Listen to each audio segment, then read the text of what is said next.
IPS ഒക്കെ എത്ര രൂപ കൈക്കൂലി മേടിക്കും?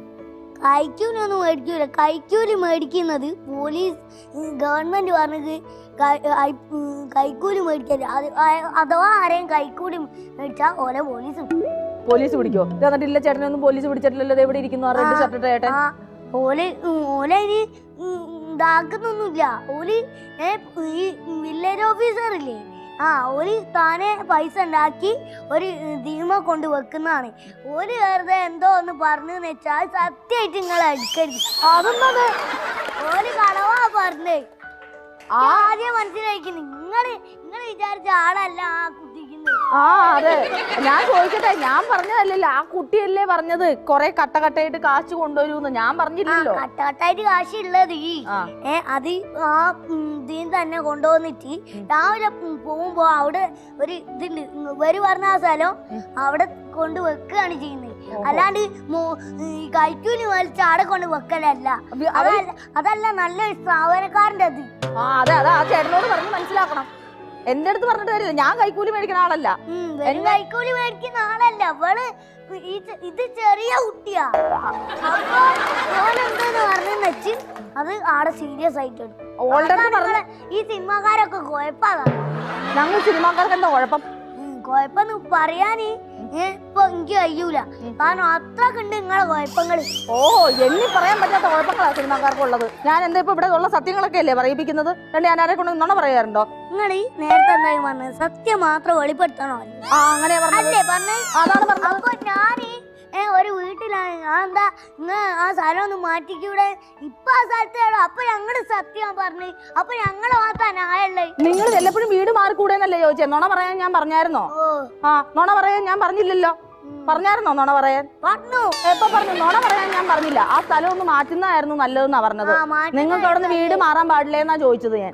അതിന്റെ അർത്ഥം ഞാൻ കണ്ടുപിടിച്ചു. അതിന്റെ അർത്ഥം അങ്ങനെ കണ്ടുപിടിക്കേണ്ട കാര്യമില്ല. അങ്ങനെ കണ്ടുപിടിക്കാൻ ഞങ്ങള് എന്താ കണ്ടുപിടിക്കുക? അത് ഞങ്ങള് വെളിപ്പെടുത്തി. നിങ്ങൾ കരാട്ടക്കാരാന്നോ തോന്നിയതങ്ങ് വിചാരിക്കോ?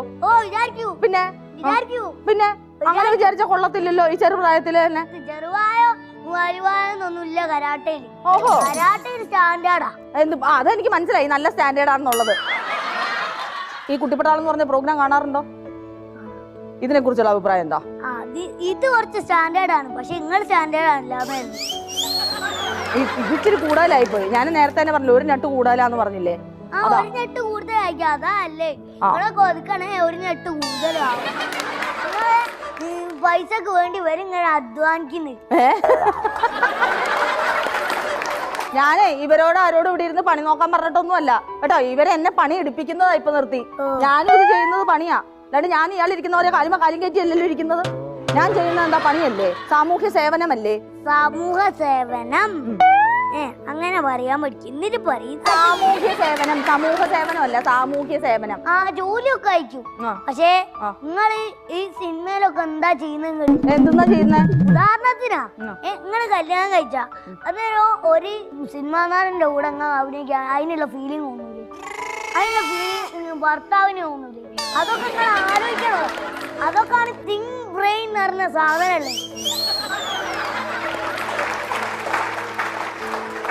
ഞാനിപ്പോ എന്തിനൊരു ഉത്തരം പറയും? ഇതെങ്ങനെ ഞാനൊന്ന് മുഴുമിപ്പിക്കും? ഈശ്വര, ഇതിന് ഉത്തരം ഒന്ന് ഉപ്പോടി ചോദിക്കട്ടെ. ഞാനൊരു ഭർത്താവേ അല്ലെന്ന്. ഒരു ഭർത്താവിന്റെ ഫീലിംഗ് എന്ന് പറഞ്ഞാൽ എന്താ അത്? ഇപ്പൊ നിങ്ങൾ അങ്ങനെ അഭിനയിക്കുക. അപ്പൊ ഓലെ മനസ്സിൽ എന്താ തോന്നുന്നത്? എങ്ങനെ? എനിക്ക് മനസ്സിലായില്ല. ഞാൻ എങ്ങനെ അഭിനയിക്കുന്നു? നിങ്ങളിപ്പോ ഒരു സിനിമാന്റെ കൂടെ അഭിനയിക്കുക. ഞാനൊരു സിനിമാ നടന്റെ കൂടെ അഭിനയിക്കുന്നു. അപ്പൊ ഓല് എന്ത് വിചാരിക്കും? ഇഷ്ടാണെന്ന് വിചാരിക്കൂലേ? അന്നേരം ഓൾക്ക് വിഷമം തോന്നൂലേ? അന്നേരം ഒരു പിരിയൂലേ? അങ്ങനെയുള്ള കാര്യങ്ങളുണ്ട്, പല കാര്യങ്ങളുണ്ട്. എന്ത് വിഷമം? നിയമം നിങ്ങൾ സിനിമാക്കാർ നോക്കുന്നില്ല. നിയമം നോക്കാൻ അഭിനയമായിട്ടും ജീവിതമായിട്ടും കാണാൻ അറിയണം. വിവരവും ബോധവും വേണം. വിവരം നിങ്ങൾക്കാണ്, ഞങ്ങൾ പവറാണ്. പവർ ഉണ്ടായിട്ട് മാത്രം കാര്യമില്ല, മൂളയിൽ എന്തെങ്കിലും ഉണ്ടാവണം കേട്ടോ. മൂളയിൽ ഉണ്ട്, പക്ഷെ നിങ്ങളെ തലയിൽ കളിമണ്ണാണ്. ആയിക്കോട്ടെ, കളിമണ്ണ് വെച്ച് ഞാൻ ജീവിക്കുന്നുണ്ടല്ലോ. കളിമണ്ണ് വെച്ച് ജീവിക്കുന്നുണ്ടാവും, പക്ഷെ ബുദ്ധി ഉണ്ടായിട്ട് ജീവിക്കും. ബുദ്ധി ഉണ്ടാക്കി ഞങ്ങൾ ജീവിച്ചോളാം കേട്ടോ. എന്റെ പൊന്നോ, കുറച്ച് കളിമണ്ണ് വേണോ? ഞാൻ വേണമെങ്കിൽ പാഴ്സൽ ചെയ്ത് തരാം. വീട്ടിൽ കൊണ്ടുപോകാൻ പാഴ്സൽ വേണമെന്നില്ല. വീട്ടിൽ ഇപ്പൊ നാളെ തന്നെ കളിമണ്ണുണ്ട്. ഇത്രയും വലിയൊരു വള്ളിക്കെട്ട് ഇതുവരെ ഞാൻ എന്റെ തലയിൽ വെച്ചിട്ടില്ല. എന്താണെങ്കിലും നമുക്ക് ഗിഫ്റ്റ് എടുക്കാം. ഓക്കെ.